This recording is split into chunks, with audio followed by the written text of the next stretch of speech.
ഈ ഇടയ്ക്ക് ഞാൻ മെയ്യഴകൻ എന്ന് പറഞ്ഞിട്ടൊരു തമിഴ് പടമുണ്ട് കാർത്തിയുടെ. അപ്പോൾ ആ പടത്തിൽ കാർത്തിയും അരവിന്ദ് സ്വാമിയും കൂടി ഒരു ഒരു രാത്രി നേരത്തെ ഇരുന്ന് ഇങ്ങനെ സംസാരിക്കുന്ന കോൺവെർസേഷൻ ഉണ്ട്. ആ പടം കണ്ടിട്ടൊന്നുമില്ല, അറിയില്ല ഈ വ്യൂവേഴ്സ്. പക്ഷെ ആ പടം കാണാൻ പറ്റിയിട്ടുണ്ടെങ്കിൽ അതൊരു നല്ലൊരു വാച്ചാണെന്നാണ് എനിക്ക് ഫീൽ ചെയ്തത് പേഴ്സണലി.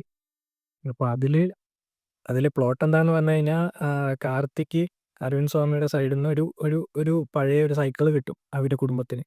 അപ്പോൾ ആ കുടുംബത്തിന് ആ സൈക്കിള് കൊണ്ട് കിട്ടിയ കുറേ മാറ്റങ്ങളും അതെങ്ങനെ ഇൻഫ്ലുവൻസ് ചെയ്തു. അതായത് അരവിന്ദ് സ്വാമി അവരുടെ കുടുംബം സ്വന്തം നാട്ടിൽ നിന്ന് ഈ എല്ലാം അവസാനിപ്പിച്ച് വേറെ ഒരു നാട്ടിലേക്ക് പോകുന്നത് വഴി ആവശ്യമില്ല എന്ന് പറഞ്ഞ് കൊടുത്ത ഒരു സൈക്കിള് മറ്റൊരു കുടുംബത്തിന് ഏറ്റവും അത്യാവശ്യമായിട്ടുള്ള ഒരു സംഭവമായി.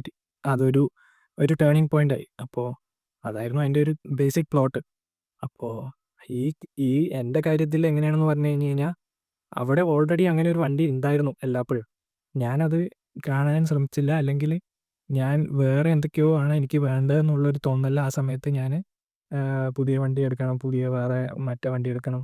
ഇപ്പോൾ ഹിമാലയൻ അന്ന് ഞാൻ എടുത്തിട്ടുണ്ടെങ്കിൽ പോലും അത് എത്രത്തോളം ഞാൻ ഉപയോഗിച്ചിട്ടുണ്ടാവും, ഈ ഈ ഗ്ലാമർ ഞാൻ അന്നെടുത്ത് എനിക്ക് അത്ര അത്യാവശ്യമുള്ളൊരു സമയത്ത് ഞാൻ ഹിമാലയൻ എടുത്താലായിരുന്നു ഉപകാരം, ഗ്ലാമർ എടുത്താലായിരുന്നു ഉപകാരം എന്ന് ചോദിച്ചു കഴിഞ്ഞാൽ, എനിക്ക് തോന്നുന്നത് ഗ്ലാമർ ആയിരുന്നു ഏറ്റവും ഏറ്റവും എനിക്ക് ഹാപ്പൻ ചെയ്യേണ്ട കാര്യം അതായിരുന്നു.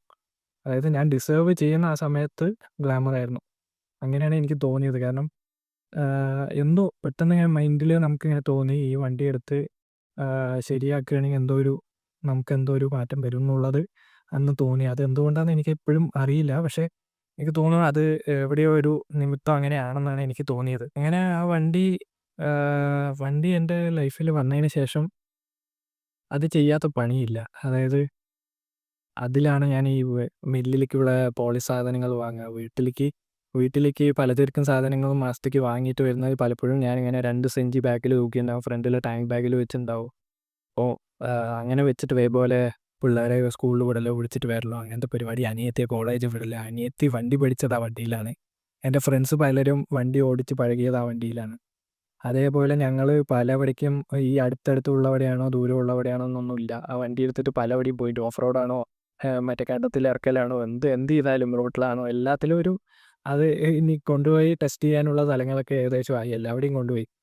അപ്പോൾ അതേപോലെ പലപ്പോഴും ഫ്രണ്ട്സ് വണ്ടി എടുത്തിട്ട് പോയിട്ട് 2-3 ദിവസം കഴിഞ്ഞിട്ടായിരിക്കും വണ്ടി തിരിച്ചു കൊണ്ടുവരിക. അപ്പോൾ എനിക്ക് തന്നെ അത് മാത്രമല്ല, ഞാനിപ്പോൾ വണ്ടി ഓടിച്ചു തുടങ്ങിയപ്പോൾ എനിക്ക് മനസ്സിലായി അത് അങ്ങനെ അങ്ങനെ ഒരു സ്ക്രാപ്പ് ആവേണ്ട വണ്ടി ആയിരുന്നില്ല അത്.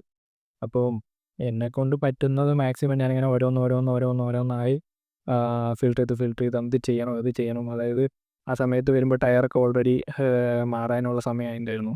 ആദ്യം ഞാൻ ബാറ്ററി ചാർജ് ചെയ്ത് ഒന്ന് സെറ്റാക്കി ഒന്ന് ഓടി തുടങ്ങിയപ്പോൾ മെല്ലെ അതിൻ്റെ ടയേഴ്സ് മാറ്റാനുള്ള വഴി നോക്കി. അത് കഴിഞ്ഞ് സീറ്റ് ഈ മറ്റേ പൂച്ചയും കാര്യങ്ങളൊക്കെ നിർത്തിയിട്ട സമയത്ത് പൂച്ചയും ഇതൊക്കെ കയറി ഇരുന്നിട്ട് സീറ്റൊക്കെ ചെറിയതുണ്ടായിരുന്നു. അപ്പോൾ അങ്ങനെ സീറ്റ് മാറ്റി. സീറ്റ് മാറ്റുകയല്ല, അതിൻ്റെ മുകളിൽ തന്നെ പുതിയൊരു കവറടിച്ചു, മാറ്റേണ്ട ആവശ്യമില്ല എന്ന് പറഞ്ഞിട്ട്. പിന്നെ അതിൻ്റെ ചെറിയ ഫെൻഡറിന് ബാക്കത്തെ ഈ ഗ്ലാമറിൻ്റെ ഫെൻഡർ ഈ മറ്റേ മോഡലിന് എപ്പോഴും പൊട്ടലൊക്കെ വരും. അപ്പോൾ അത് ഞാൻ ചെറുതായി പൊട്ടി തുടങ്ങിയ ആ സമയത്ത് തന്നെ എംസിയിൽ വെച്ച് സെറ്റ് ചെയ്തത് കൊണ്ട് അത് ഫുൾ ഫെൻഡറൊന്നും പൊട്ടാതെ അത് ഇപ്പോഴും പിടിച്ച് വെക്കുന്നുണ്ട്. അത് മാറ്റേണ്ടിയും വന്നിട്ടില്ല എനിക്കിതുവരെ. അതേപോലെ പല ശബ്ദങ്ങൾ അവിടുന്ന് ഇവിടുന്നൊക്കെ കേൾക്കും നല്ല ലൂസായിട്ട്. എന്നാലും അതിനൊരു പ്രത്യേക ഫീലായിരുന്നു ആ വണ്ടിക്ക്. അപ്പോൾ അങ്ങനെ ചെയ്ത് വണ്ടി ഓൾമോസ്റ്റ് ലൈക്ക് ഒന്നും വർക്ക് ചെയ്യാത്തതായിട്ടില്ല വണ്ടിയിൽ. എല്ലാം പെർഫെക്റ്റ്ലി വർക്ക് ചെയ്യുന്ന എല്ലാ സെറ്റപ്പും ഉള്ള ഒരു വണ്ടിയായി. ഈവൻ ചെറിയച്ഛൻ തന്നെ ഒരു സമയത്ത് ചെറിയച്ഛൻ്റെ മറ്റേ വണ്ടി കേട് വന്നപ്പോൾ ഈ വണ്ടി ഉപയോഗിച്ച് നോക്കിയിട്ട് ഭയങ്കര നല്ല അഭിപ്രായമായിരുന്നു. അപ്പോൾ എനിക്കെന്താ സംഭവം എന്ന് പറഞ്ഞു കഴിഞ്ഞാൽ, പിന്നെ എൻ്റെ വണ്ടി ഉപയോഗിക്കുന്നവർക്ക് എല്ലാവരും ഇങ്ങനെ അപ്രിഷിയേറ്റ് ചെയ്യാൻ തുടങ്ങിയപ്പോഴാണ് മനസ്സിലായത് നമ്മുടെ വണ്ടി നമ്മൾ ആ കീപ്പ് ചെയ്തതിൻ്റെ വിധത്തിന് നമ്മളെ ഒരാൾ അപ്രിഷിയേറ്റ് ചെയ്യണമെന്നുണ്ടെങ്കിൽ കിട്ടുന്ന ഒരു സാറ്റിസ്ഫാക്ഷൻ ഇല്ലേ. അപ്പം നമ്മൾ പെർഫെക്റ്റ് ആണോ അല്ലയോ എന്ന് എനിക്കറിയില്ല. പക്ഷേ നമ്മുടെ വണ്ടി എൻ്റെ ഒരു കോൺസെപ്റ്റിൽ വണ്ടികൾ നമ്മുടെ കയ്യിൽ കിട്ടുന്ന വണ്ടികൾ മാക്സിമം അതിൻ്റെ പൊട്ടൻഷ്യൽ, അതായത് അതിനെന്തൊക്കെ നല്ല രീതിയിൽ ഡെലിവർ ചെയ്യാൻ പറ്റുമോ അതൊക്കെ ചെയ്യാൻ പറ്റണം എന്നുള്ളതാണ് എൻ്റെ ഒരു ഇത്. അപ്പോൾ ഓവറോൾ വണ്ടിയിൽ ടൈം സ്പെൻഡ് ചെയ്തപ്പോൾ എനിക്ക് അതിൻ്റെ കുറച്ച് വൈഡ് ഹാൻഡിൽ ബാർ ഇട്ടാൽ നന്നായെന്ന് തോന്നി. ഞാൻ അത് ചെയ്തു. ഇടയിൽ ഞാൻ ഇത്തിരി കൂടുതൽ ഹൈറ്റ് ഉള്ളതുകൊണ്ട് എനിക്ക് കുറച്ച് വണ്ടി ഹൈറ്റ് വേണമെന്നുള്ള തോന്നലുള്ളതുകൊണ്ട് ഞാൻ അതിൻ്റെ ഫോർക്കിൽ മറ്റേ എക്സ്റ്റൻഡറൊക്കെ വെച്ച് വെൽഡ് ചെയ്ത് ലേത്തിലൊക്കെ കൊടുത്ത് അങ്ങനെയൊക്കെ ചെയ്യിപ്പിച്ചിട്ടുണ്ടായിരുന്നു. അപ്പോൾ അതായത് എൻ്റെ ഉള്ളിലുള്ള ആ ഒരു ബൈക്കിംഗ് ആ ഒരു ഇതും അതേപോലെ വണ്ടികളെ അതിന് അനുസരിച്ച് മെരുക്കിയെടുക്കാനും എൻ്റെ ഉള്ളിലുള്ള ആ ടാലൻറ്റ് അന്നാണ് ഞാൻ മനസ്സിലാക്കിയത്. പിന്നീട് ഞാനത് കഴിഞ്ഞിട്ട് ഇൻ്റർസെപ്റ്റർ എടുത്തപ്പോഴും ഇതേപോലെയായിരുന്നു. ടൈം സ്പെൻഡ് ചെയ്യും തോറും എനിക്ക് ആ വണ്ടിയിൽ എന്തൊക്കെ ചെയ്യണം തോന്നി അതൊക്കെ ഞാൻ ചെയ്തു. പിന്നീടത് നല്ല രീതിയിൽ ആൾക്കാർ എന്നെ അതിന് ചെയ്തതിന് ഭയങ്കര അപ്രിസിയേഷനൊക്കെ എനിക്ക് കിട്ടിയിട്ടുണ്ടായിരുന്നു.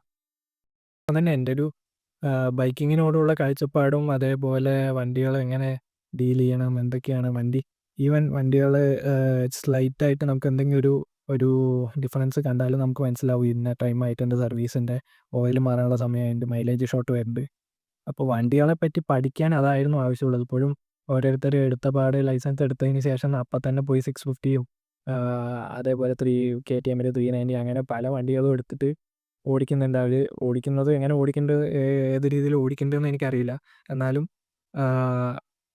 എല്ലാത്തിനും അതിൻ്റേതായ ഒരു ലെവൽ ഓഫ് അപ്ഗ്രഡേഷൻ നമുക്ക് ആവശ്യമുണ്ടെന്ന് തോന്നും. കാരണം നമ്മളിപ്പോൾ എടുത്തപാടെ ഒരു 650 എടുത്തു, അത് കഴിഞ്ഞത് ഒരു 900 എടുത്തു, ഒരു 1000cc പോയി കഴിഞ്ഞു. അവിടെ എത്തിയതോടുകൂടി പിന്നെ സിയുടെ കാര്യത്തിലോ അല്ലെങ്കിൽ പവറിൻ്റെ കാര്യത്തിലോ ഒരു അളവിന് മുകളിൽ പിന്നെ ഒന്നുമില്ല. മറിച്ച് നമ്മളൊരു കമ്മ്യൂട്ടർ ബൈക്ക് എടുത്തു, നാട്ടിലുള്ള ഏരിയയിലൊക്കെ നമ്മൾ നോർമലി ഓടിച്ച് ശീലമായി, നമ്മൾ പദമായി. അത് കഴിഞ്ഞ് പിന്നെ ഹൈവേസ് എടുത്തു തുടങ്ങി. ഹൈവേസിന് ശേഷം പിന്നെ ടൂറിങ് വണ്ടികളോ അല്ലെങ്കിൽ മറ്റേ കുറച്ചുകൂടി CC കൂടിയ വണ്ടികൾ ഓടിച്ചു തുടങ്ങി. അങ്ങനെ എല്ലാത്തിനും ഒരു റൂം ഓഫ് അപ്ഗ്രഡേഷൻ കൊടുക്കണം എന്നാണ് എൻ്റെ ഒരു ഇത്. കാരണം എടുത്തപാടെ ചെയ്യുമ്പോൾ നമ്മൾ പെട്ടെന്നൊരു സാച്ചുറേറ്റഡ് ആവാനുള്ളൊരു ഫീലുണ്ട്. പിന്നീട് നമുക്ക് വണ്ടികളൊന്നും ഒരുപാട് അങ്ങോട്ട് എക്സൈറ്റിംഗ് ആയി തോന്നണമെന്നില്ല. പക്ഷെ മറിച്ച് ഞാനിപ്പോൾ ആദ്യം ഒരു കമ്മ്യൂട്ടർ ബൈക്ക് ഓടിച്ചു, പിന്നെ കുറച്ച് മെല്ലെ ഇത്തിരി കൂടി വെയിറ്റുള്ള വണ്ടികൾ ഓടിച്ചു. അത് കഴിഞ്ഞ് പിന്നെ 650 എത്തി. ഇനിയിപ്പോൾ ഞാൻ മെല്ലെ 900 ഓടിച്ചു തുടങ്ങും. ഇതിപ്പോൾ ഓൾറെഡി നമ്മുടെ കാനഡയിൽ മറ്റേ ടൈഗറും ഇതൊക്കെ ഓടിക്കുന്നുണ്ടെങ്കിലും അതാ ഈ പറഞ്ഞത്, ഈ നമ്മൾ പെട്ടെന്ന് അപ്ഗ്രഡേഷനിലേക്ക് പോകുന്ന ഒരു ഫീല് പലപ്പോഴും തോന്നാറുണ്ട്. അത്രയും നമ്മൾ എത്തിയോന്ന്. അതേപോലെ നമ്മൾ അതിന് റെഡി ആയിരുന്നോ എന്നുള്ള പോലെയൊക്കെ തോന്നും. കാരണം എല്ലാ ബൈക്സിനും അതിൻ്റേതായ ഒരു പൊട്ടൻഷ്യൽ ഉണ്ട്. അപ്പോൾ നമ്മളത് എത്രത്തോളം ഡിസ്കവർ ചെയ്യാനുള്ള മെച്യൂരിറ്റിയിലേക്ക് നമ്മളെത്തി, അല്ലെങ്കിൽ നമുക്ക് അതിനുള്ള ശേഷിയായി എന്നുള്ളത് തോന്നുമ്പോഴാണ് പലപ്പോഴും അപ്ഗ്രേഡ് ചെയ്യേണ്ടതെന്നാണ് എൻ്റെ ഒരു തോന്നൽ. ചുറ്റുമുള്ള ആൾക്കാർ പല വണ്ടികളും എടുക്കും, പല രീതിക്ക് ഓടിക്കും. നമുക്കെന്താ വേണ്ടതെന്നുള്ളത് നമ്മൾ ഇരുന്ന് ചിന്തിച്ച് നമ്മളൊരു ഡിസിഷൻ എടുക്കുമ്പോഴേ നമുക്കറിയുള്ളൂ ശരിക്കും ഈ വണ്ടിയായിരുന്നോ നമുക്ക് വേണ്ടിയിരുന്നത്, ശരിക്കും നമ്മളിതായിരുന്നോ ചെയ്യേണ്ടിയിരുന്നതെന്നൊക്കെ. അപ്പോൾ എനിക്കറിയില്ല, ഇത് ഭയങ്കര റാൻഡം ആയോ ഈ വീഡിയോൻ്റെ കണ്ടന്റ് എന്ന് എനിക്കറിയില്ല. പക്ഷേ ഓവറോൾ ഇതൊക്കെ എൻ്റെ ഇങ്ങനെ മൈൻഡിൽ വന്ന കാര്യങ്ങളാണ് ഈ ടോപ്പിക്ക് ഡിസ്കസ് ചെയ്യാൻ ഉദ്ദേശിച്ചപ്പോൾ. ഞാനങ്ങനെ സ്ക്രിപ്റ്റൊന്നും ചെയ്ത് അങ്ങനെ പ്രിപ്പയർ ചെയ്ത് വന്നതല്ല. പക്ഷേ ഈ ആഴ്ച ഒരു വീഡിയോ എന്തായാലും റെക്കോർഡ് ചെയ്തില്ലെങ്കിൽ ശരിയാവില്ല എന്നുള്ളത് തോന്നിയതുകൊണ്ടാണ് ഞാനിപ്പോൾ ഇരുന്നിങ്ങനെ റെക്കോർഡ് ചെയ്യുന്നത്. കാരണം ഓൾറെഡി ഞാൻ ആ വീഡിയോ ഇട്ടു, അതിൻ്റെ ചൂട് പോകുന്നതിന് മുന്നേ അങ്ങനെ വീഡിയോസ് ചെയ്താലേ മടി പിടിക്കാതെ അങ്ങനെ കൊണ്ടുപോകാൻ പറ്റുള്ളൂ എന്നാണ് എനിക്ക് തോന്നിയത്. അതുകൊണ്ട് എനിക്കറിയില്ല, നിങ്ങളുടെ ഫീഡ്ബാക്ക്സ് എന്തായാലും ഹെൽപ്ഫുൾ ആയിരിക്കും. ഞാൻ എന്തായാലും ഇതിൻ്റെ ഓഡിയോ ഞാൻ നോർമൽ ഫോൺ ഓഡിയോ ആണ് റെക്കോർഡ് ചെയ്തുകൊണ്ടിരിക്കുന്നത്. ഞാൻ എന്തായാലും ഒരു മൈക്കിൽ ഇൻവെസ്റ്റ് ചെയ്യണമെന്നുണ്ട് നെക്സ്റ്റ് വീക്ക്, അല്ലെങ്കിൽ ഇനി വരുന്ന ആഴ്ചകളിൽ പറ്റുന്ന പോലെ ഒരു മൈക്ക് ഞാൻ എന്തായാലും സെറ്റ് ചെയ്യാൻ നോക്കാം. അങ്ങനെ എനിക്ക് കുറച്ചുകൂടി ഓഡിയോ ക്ലിയർ ആയിരിക്കും. അല്ലാന്ന് പറഞ്ഞു കഴിഞ്ഞാൽ ഇതിൽ എന്തെങ്കിലും ഓഡിയോയുടെ പ്രശ്നമില്ലാതെ മാക്സിമം ഞാൻ ട്രൈ ചെയ്യും നോക്കാൻ. അപ്പോൾ ഈ വീഡിയോ അത്രയൊക്കെ ഉള്ളൂ. ഇത് എത്ര ലെങ്ത് ആയി എന്ന് എനിക്കിപ്പോഴും അറിയില്ല. അപ്പോൾ ഞാൻ എഡിറ്റ് ചെയ്യുമ്പോൾ ഇത് ഒരുപാട് ലെങ്തി ആയില്ലെങ്കിൽ ചിലപ്പോൾ 2 പാർട്ടായിട്ടൊക്കെ അപ്ലോഡ് ചെയ്യേണ്ടി വരും. എന്നിരുന്നാലും ഇതാണ് എൻ്റെ ഫസ്റ്റ് ബൈക്ക് സ്റ്റോറി. അപ്പോൾ നിങ്ങളുടെ അഭിപ്രായങ്ങൾക്കനുസരിച്ച് വേണം ഇനി അങ്ങോട്ട് സ്റ്റോറീസ് എനിക്ക് എങ്ങനെ പ്രസൻറ്റ് ചെയ്യണം, ഏത് രീതിയിൽ പ്രസൻറ്റ് ചെയ്യണം എന്ന് ചിന്തിക്കാം. അപ്പോൾ എല്ലാവർക്കും നന്ദി. ഇതുവരെ കണ്ടിട്ടുണ്ടെങ്കിൽ എല്ലാവർക്കും നന്ദി.